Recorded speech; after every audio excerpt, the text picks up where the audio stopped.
Welcome to the Synapse and the Stoa. I'm your host, John Sampson. On this show, we explore the intersection of the most advanced modern neuroscience and the most enduring ancient wisdom to find practical, gritty solutions to life's greatest challenges. Today, we're tackling a force that governs more of your life than you probably care to admit: the fear of judgment. Think about the last time you held back an idea in a meeting, or the time you didn't wear that outfit you liked because you thought it was too much.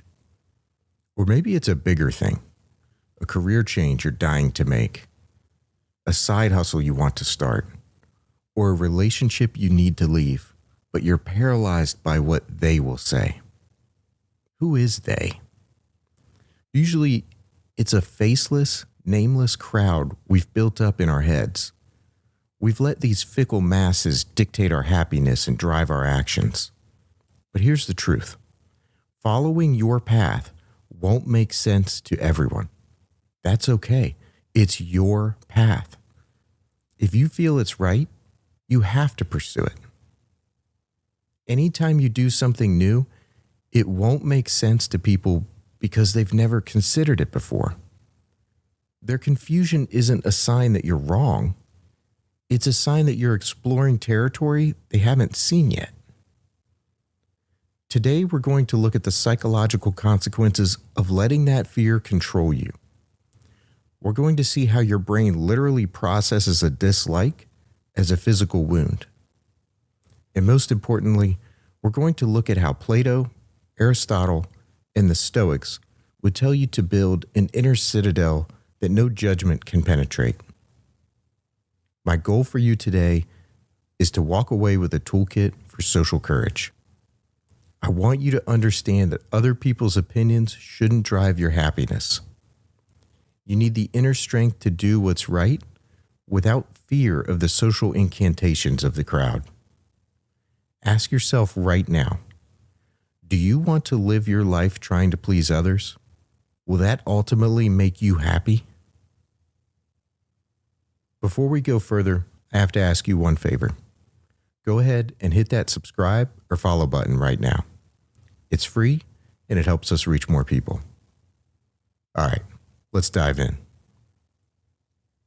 To overcome the fear of judgment, you first have to understand why it's so powerful. In psychology, social courage is defined as the capacity to persist in social engagement despite the presence of fear or anxiety. It's a cognitive triumph over our most primal survival mechanisms. For our ancestors, being judged poorly by the tribe wasn't just embarrassing, it was a death sentence. Social exclusion historically equated to a catastrophic loss of access to protection and food. Because of this, our brains developed a neural immune reactivity to social threats, treating a social slight with the same urgency as a physical predator. One of the most profound findings in modern neuroscience is the social-physical pain overlap. Your brain doesn't distinguish between a broken leg and a broken heart in the way you might think. When you experience social rejection, even something as small as being ignored in a virtual game of catch, a phenomenon studied in the cyberball paradigm, two specific regions of your brain light up: the dorsal anterior cingulate cortex, the dACC, and the anterior insula. These are the exact regions responsible for the unpleasantness of physical pain. When social rejection is intense, the neural activation even expands into the somatosensory cortex, the part of the brain that represents the actual sensory quality of pain. This is why when we use physical metaphors like "it hurts" or "it felt like a punch in the gut," your brain is actually experiencing a somatic representation of pain. But neuroscience also gives us the seat of courage. While the amygdala acts as your threat detection hub, initiating the fight or flight response to judgment, there is a counterpower. The subgenual interior cingulate cortex has emerged as the brain's courageous driver. In neuroimaging studies, activity in this area consistently correlates with the decision to approach a feared stimulus rather than avoiding it. Courage, biologically speaking, is the voluntary execution of an action that directly opposes the fear signals coming from your amygdala. When you act with social courage, this area ignites and sends inhibitory projections to the amygdala, effectively silencing the alarm. Now, let's step back for a second. I want you to understand this. Everyone is a little afraid of what others think of them. It is not just you. The difference lies in whether or not you have the courage to do the thing you want to do, regardless. Bravery and courage require there to be fear. It's okay to fear the judgment, as long as you don't let it consume you. You aren't aiming for fearlessness. You're aiming for a high-functioning regulatory mechanism that can override the signal. Now we pivot to the Stoa. If the synapse is our hardware, philosophy is the software we use to run it. The ancients were very interested with this idea of social courage, what they called Andrea. They didn't see it as just a personality trait. They saw it as a form of intellectual and moral survival. Let's start with Plato. For him, the greatest obstacle to a fulfilling life is the overwhelming power of dACC, which basically means the shifting tides of common belief and popular opinion. Most people live their entire lives trying to harmonize their voices with the social incantations of the collective. Plato used a chilling metaphor in the Republic called the Great Beast. He compared the public to a large, powerful animal. He said that those who spend their lives trying to please the crowd are like trainers who learn exactly what it makes the great beast angry and what makes it purr. They call the things that please the beast good and the things that annoy it evil, regardless of what is actually true or just. Plato's Socrates would tell us that the true social courage is the knowledge of the grounds of fear and hope. It's the ability to distinguish between what is truly harmful, like the corruption of your own soul, and what is merely perceived as harmful by the majority, like being canceled or mocked. Courageous people don't look at the beast to see what is right. They look at the truth. Plato also taught that the courageous person knows that losing social status or even physical life is far less fearful than the corruption of the soul that comes from abandoning your integrity. He believed that we have a spirited part of the soul called thumos, which is the seat of shame and the drive for honor. Social courage means training this part of your soul to be the spirited ally of reason, so that you feel more shame at acting against your values than you do at being mocked by a crowd. Aristotle approached social courage through his doctrine of the mean. He defines courage as the virtue that sits right in the middle of cowardice, fearing everything, and rashness, fearing nothing. But here's where it gets interesting for our social lives. Aristotle noted that many people act out of what he called political courage. This is when you do something brave only because you're afraid of being shamed or because you want a medal. Aristotle would say that if your motive is just avoiding disgrace, you aren't truly courageous. You're just a slave to the fear of shame. True courage is acting for the sake of the noble. He describes what he called the great-souled man as someone who is necessarily open in both hate and love, because concealing these things is the mark of a fearful person. He cares less for people's opinion than he does for the truth. When you find yourself editing your words to fit in, remember Aristotle. If you aren't being open about what you love and what you hate, you are acting from a place of fear, not virtue. Finally, we reach the Stoics, who offer the most battle-tested advice for navigating the judgment of others. Epictetus, who was born into slavery, taught that the only things that can truly harm you are the things in your sphere of choice, your judgments, impulses, and values.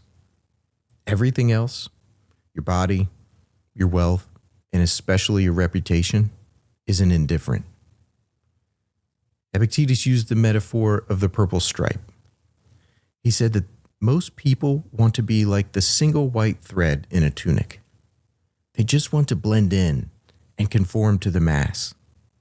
But the Stoic aspires to be the purple stripe, the small, brilliant piece that gives the whole garment its beauty and character, even if it stands out. Seneca, who lived in the shark-infested waters of the Roman imperial court, said that we should treat insults and the judgments of the masses like the barking of a tiny cur. He argued that the wise person is like an adamant stone. The invulnerable thing is not that which is not struck, but that which is not hurt. Think of all the times when you think to yourself that the masses are a bunch of fools. Now reflect on whether you should really care what these fools think of you. If you wouldn't ask them for financial advice or trust them with your kids, why would you give them the keys to your happiness? As we transition back to the practical, I want you to hold on to this thought. Following your path won't make sense to everyone, and that's okay. Anytime you do something new, it won't make sense to people because they've never considered it before. If you're still feeling that tightening in your chest, try the Stoic trick of prospective retrospection. Fast forward to your 80s. Sit on that porch in your mind and look back at this moment where you're afraid of what they think. Ask your older self if those opinions still matter. They won't. What will matter is whether you had the courage to be the purple stripe or if you spent your life as just another white thread. We've explored the neural wiring and the ancient philosophy. But how does modern clinical psychology bridge these two worlds? How do we actually retrain a brain that is hypervigilant about social judgment? Psychology offers two primary therapeutic frameworks for building social courage: cognitive behavioral therapy, CBT, and acceptance and commitment therapy, ACT. Cognitive behavioral therapy operates on a simple premise. Your thoughts, feelings, and behaviors are inextricably linked. To build social courage, you have to break the cycle of what psychologists call hot thoughts, those automatic, upsetting ideas like, everyone is judging me, or I'm going to look like a fool. Cognitive restructuring is the Stoa in action. You identify your distorted thoughts, test them against real-life evidence, and reframe them with a balanced perspective. You stop treating your fears as facts and start treating them as hypotheses to be tested. CBT also gives us exposure training. You can't just think your way out of fear. You have to act your way out of it. Using a fear and avoidance hierarchy, you start with mildly uncomfortable social situations and gradually move to harder ones. It also tells us to eliminate safety behaviors. This is a crucial step. Many of us use safety behaviors like checking our phones in a crowd or avoiding eye contact to manage our anxiety. CBT teaches us to drop these crutches because they prevent us from ever building true confidence. And then rejection therapy. Some therapists suggest intentionally seeking out minor rejections to decatastrophize the experience. When you realize you can survive a no, the fickle masses lose their power over you. While cognitive behavioral therapy tries to change your thoughts, acceptance and commitment therapy teaches you to change your relationship with them. It encourages the acceptance of uncomfortable emotions while fostering a commitment to your personal values. One way is cognitive diffusion. This is a powerful tool for social courage. Instead of saying, "I am boring," you say, "I am having the thought that I am boring." This creates distance between you and the judgment, allowing you to see it as a passing mental event rather than an objective reality. Then you have values clarification. ACT asks you to identify what truly matters to you, not what matters to them. When you're driven by a value like honesty or connection, you're willing to endure the discomfort of judgment to reach that goal. And then you have committed action. This is social courage in its purest form, taking values-driven action even when emotional discomfort is present. By combining these clinical tools, you aren't just managing anxiety. You are actively constructing a more authentic and courageous life. What happens if we don't develop this social courage? The consequences aren't just a bit of awkwardness. They create a predictable and destructive psychological pattern. One is identity distortion. When your social courage is low, you start to edit yourself before you speak. You suppress your opinions and perform a persona rather than expressing your real self. Over time, the gap between your performed self and your authentic self widens, leading to a fragmented self-concept and chronic low self-esteem. 2, chronic anxiety and rumination.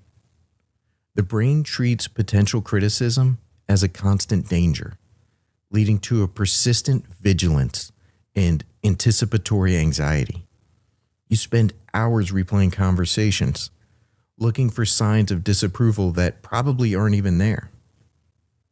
3, the spotlight effect. This is a cognitive distortion where we overestimate how much others are actually noticing us.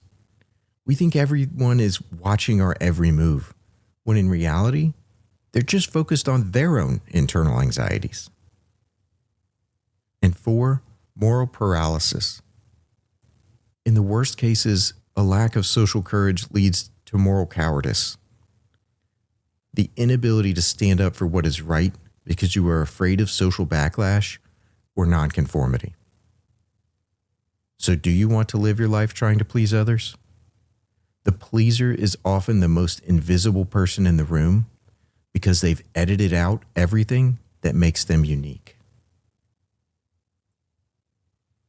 We've covered a lot about how our brains treat the social threat and what philosophers and psychologists tell us in terms of how to overcome it. But sometimes all of that information can feel like a lot to digest. So I want to give you some really simple steps you can start practicing today to move from fear to igniting that courageous driver in your brain. One is the 80-year-old perspective. This is the powerful cognitive tool I mentioned before. When you are terrified of starting that project or speaking your truth, fast forward to your 80s. Ask your older self if you really care what others thought of you back then. You'll find that the judgment of people you barely knew becomes a microscopic blip in the grand timeline of your life. What will remain is either the pride of having followed your path or the heavy weight of regret for not doing so. 2, redefine your tribe. Not all opinions are created equal. The Stoics and Aristotle would agree The people whose opinions you should care about are the people who truly care about you and know you. Don't worry about the fickle masses. If someone doesn't know your values or your heart, their opinion of you is a neutral datum. It tells you more about them than it does about you. 3. Progressive exposure training. You cannot think your way into social courage. You have to act your way into it. Start with low-stakes social risks. Voice a small disagreement. Ask for a discount. Wear something that makes you feel a little exposed. Watch your brain trigger the dACC pain response, and then realize that the wound didn't actually happen. You are still standing. You are the adamant stone. And 4, cognitive reframing. Label the circuit. The next time you feel that surge of anxiety before a social interaction, don't say, "I'm scared." Say, "My amygdala is sounding an ancient alarm for a tribe that doesn't exist. My courageous driver is about to take the wheel." By labeling the neural process, you remove the experience from the emotional limbic system to the rational prefrontal cortex. We've covered a lot of ground today, from the ancient Stoa of Athens and Rome to the firing synapses of our modern neurobiology. We've learned that the sting of a stranger's judgment is literally processed by your brain as a physical wound. But we've also discovered that we possess a seat of courage in the brain that allows us to override those survival alarms. We've seen how Plato warns us not to become trainers of the great beast of public opinion, and how Aristotle encourages us to be open in both hate and love, caring more for the truth than for the applause of the crowd. As you step away from this episode and back into the noise of the world, I want to leave you with a few final anchors to hold on to when the fear of judgment starts to rise. First, remember that bravery and courage require there to be fear. If you aren't feeling that tightening in your chest, you aren't being courageous. You're just comfortable. It's okay to feel the fear of judgment. Just don't let it consume you. Second, recognize that anytime you do something new, it won't make sense to people. They haven't considered it. They haven't lived your experiences. And they don't see the vision in your head. Following your path won't make sense to everyone, and that's perfectly okay. It isn't their path to walk. It's yours. If you feel it's right, pursue it with the ferocity of a Stoic and the precision of a surgeon. Third, be brutally honest with yourself. Will it make you happy to live your life trying to please others? We know the answer. The psychological cost is too high. Identity distortion, chronic anxiety, and the fragmentation of your very soul are the prices you pay for a like from the fickle masses. Think of all the times you looked at the crowd and thought to yourself that the masses are a bunch of fools. If that's the case, reflect on whether you should really care what those fools think of you. Shift your focus instead to the circle of the few, the people who truly care about you and know you. Theirs is the only feedback that carries the weight of virtue. And if you're still hesitating, use that final psychological anchor, the 80-year-old perspective. Fast forward your life. Sit with your older self. Ask that person if they care about the snide comment from 5 decades ago or the disapproval of a social circle that no longer exists. They don't. They only care about whether you had the guts to be the purple stripe in a world of plain white threads. Don't let the fear of judgment drive your happiness.